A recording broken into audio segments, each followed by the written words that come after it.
Vous nous proposez aujourd'hui d'acheter un logement jusqu'à 40% moins cher que le prix du marché. Devenir propriétaire à moindre coût, eh ben c'est possible via ce mécanisme qui s'appelle le BRS. C'est quoi le BRS? Alors, le BRS, Mathieu, c'est Oui. le bail réel solidaire. Alors, je vais essayer de vous expliquer le plus simplement possible de quoi il s'agit. L'idée, c'est de vous vendre le logement, mais pas le terrain sur lequel il sera construit. En clair, vous serez propriétaire des murs, mais pas du foncier, pas du sol.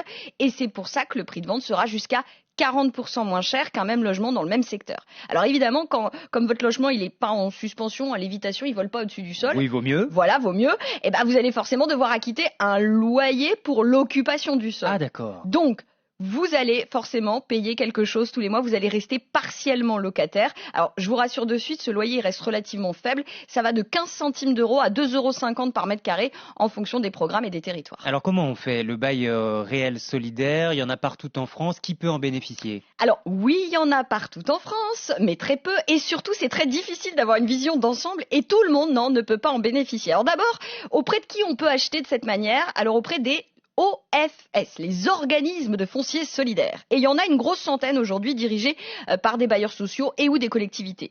Et il n'y a aucune plateforme en fait qui centralise les programmes en BRS. Alors le mieux, bon c'est un conseil, mais le mieux c'est d'aller sur Google et vous tapez Google est notre ami. voilà BRS programme et là vous allez avoir des liens vers les promoteurs qui vont mener ces programmes. Vous avez quelques exemples pour nous? Bah oui, je vais vous en donner un parce qu'il y a un promoteur que j'aime beaucoup qui s'appelle Groupe Gambetta et par exemple là vous pouvez encore en acheter à Cannes. Il reste des appartements à acheter en BRS à 3200 € du mètre carré, un logement neuf. Ah bah oui, contre 6000 € du mètre carré sur le marché classique.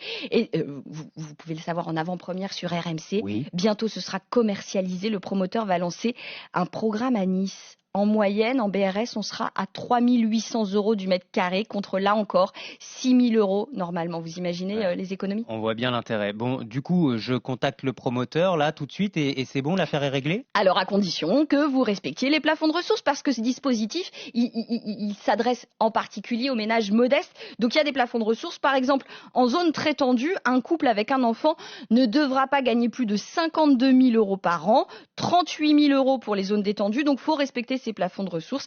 Et puis il faut avoir conscience quand même que c'est une accession à la propriété un peu particulière. Oui, d'ailleurs, il y a 2 points essentiels auxquels il faut faire très attention. Alors le premier dont je vous ai parlé en début de chronique, c'est évidemment cette redevance, ce loyer pour l'occupation du sol. Il va falloir regarder si ça coûte pas trop cher à la fin. Le deuxième est très important, il concerne la revente du bien immobilier. Le BRS, c'est un outil anti-spéculation. Donc le jour où vous, propriétaire ou vos héritiers, souhaitent revendre le bien, les prix sont plafonnés à des niveaux qui restent très faibles, là encore en fonction des zones géographiques. Faut donc pas compter sur une énorme plus-value en sortie, à se demander presque si être propriétaire à tout prix, ça vaut vraiment le coup. J'ai posé la question à Guillaume Martineau, le patron du réseau Orpi.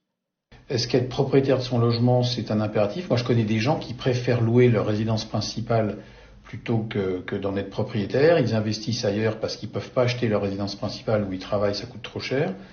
Donc c'est une autre façon de devenir propriétaire. Donc c'est un concept qui aujourd'hui nous paraît très curieux, très nouveau. On ne sait pas si ça va prendre.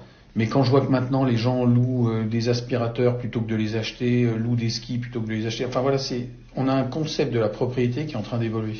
Et on verra si ces évolutions font que le BRS, le bail réel solidaire, nous concernera peut-être tous un jour.